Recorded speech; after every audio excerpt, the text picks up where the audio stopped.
আজকে বলবো এই আগস্ট মাস শিবের মাস এবং মাসের মাঝামাঝি সময় পর্যন্ত এই শ্রাবণ মাস চলবে এবং তার জন্য কোন কোন রাশির জন্য যথেষ্ট উপকার পাবেন বা সময়টা ভালো এই নিয়ে আমি এর আগে অনেকবার বলেছি, কিন্তু 19শে আগস্ট পর্যন্ত এই শ্রাবণ মাস সেটা কম বেশি অনেকে জানেন বা জানেন তাদের কাছে একটু ক্লিয়ার করলাম।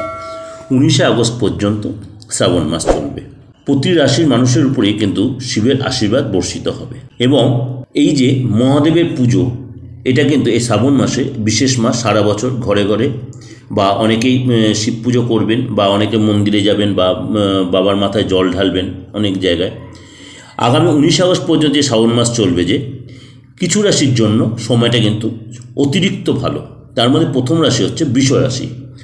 আগস্ট মাসটা বৃষ রাশির জাতক জাতিকাদের জন্য এই শ্রাবণ মাসের কারণে যথেষ্ট শুভ হতে চলেছে। এই মাসে বৃষ রাশির জাতক জাতিকারা অনেক যে আপনি যে নেগেটিভ কাজগুলো করেছেন জ্ঞানত বা অজ্ঞানত, সেখান থেকে অনেকটাই রেহাই পাবেন যদি আপনি দেবাদিদেব মহাদেব পুজো করতেন বা আরাধনা করতে পারেন। এই সময়ের মধ্যে আপনি কোনো নতুন কাজের যোগাযোগ, নতুন কোনো সুযোগ সুবিধা, নতুন কোনো লোকের সাথে যোগাযোগ এরকম কিছু আসতে, বা আপনি আপনার আটকে থাকা যে সুযোগগুলো সেগুলো আপনি এসে কাজে লাগাতে পারবেন। বিয়ের যোগাযোগ, বিয়ের সম্বন্ধ হবে এবং আপনার বিয়ে হয়ে যায়, বিয়ের জন্য পাকা কথা হতে পারে এই সময় আপনি, এবং নতুন কোনো সম্পর্ক, নতুন কোনো ডিল, নতুন কোনো ব্যবসার যোগাযোগ কিন্তু আপনি এই সময় পেতে পারেন। নেক্সট যেটা সেটা হচ্ছে কর্কট রাশি।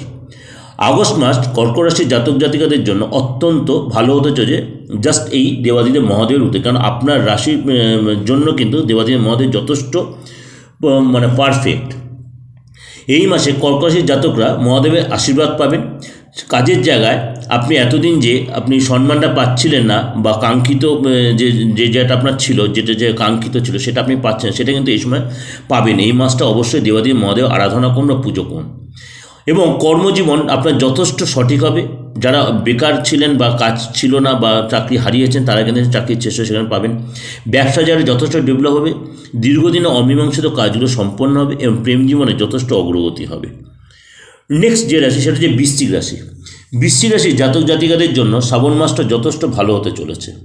এই সময় আপনার কর্মজীবনে যথেষ্ট উন্নতি হবে এবং আপনি যে কাজগুলো আপনার কেটে যাচ্ছে সেটা কিন্তু এই সময় সাকসেস পাবেন। প্রেমের সম্পর্ক যথেষ্ট অনুকূল হবে, আপনার সঙ্গীর সাথে সম্পর্ক যথেষ্ট ভালো হবে এবং দুজনের মধ্যে বোঝাপড়া যথেষ্ট মজবুত হবে।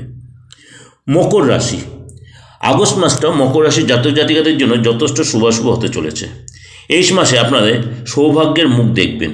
এই সময় শিবের কৃপা অবিবাহিত মেয়েদের বা অবিবাহিত যারা আছেন ছেলে বা মেয়ে, এই সময় কিন্তু বিয়ের যোগাযোগ বা বিয়েটা কনফার্ম হতে পারে। জীবনে ইতিবাচক পরিবর্তন দেখা দেবে। কর্মজীবন এবং চাকরিতে যথেষ্ট উন্নতি হবে। আপনার জন্য দুর্দান্ত একটা সময় নিয়ে আসছে। যারা ব্যবসা করছেন, ব্যবসা ডেভেলপ হবে, আটকে থাকা কাজ উদ্ধার হবে। সম্পত্তি যে কেনা বেচার ব্যাপারটা এই সময় সেটা আপনি দেখে নিতে পারেন, কিন্তু আপনার নিজস্ব ব্যক্তিগত চার্টটা একবার কারোর সাথে কনসাল্ট করে নেবেন।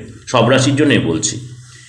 এবং আপনি অবশ্যই এই সময় দেবাদিদেব মহাদেবের ডেলি পুজো করুন। ডেলি, আমি শুধু সোমবার বলছি না, সে বাড়িতেই করুন। আপনি কিছু না হলো আপনি মহামৃত্যুঞ্জয় মন্ত্র জপ করতেন, যেটা আপনাদের জন্য যথেষ্ট ভালো হবে।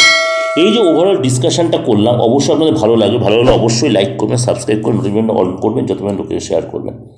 আর যদি মনে যোগাযোগ করুন, অবশ্যই বুকিং নাম্বারটা দেওয়া রয়েছে, স্কলে রয়েছে, অবশ্যই বুকিং নাম্বার ফোন করে আমার সাথে যোগাযোগ। দেশের যে কোনো প্রান্ত থেকে আপনি যোগাযোগ করতেই পারেন। নমস্কার, ভালো থাকবেন।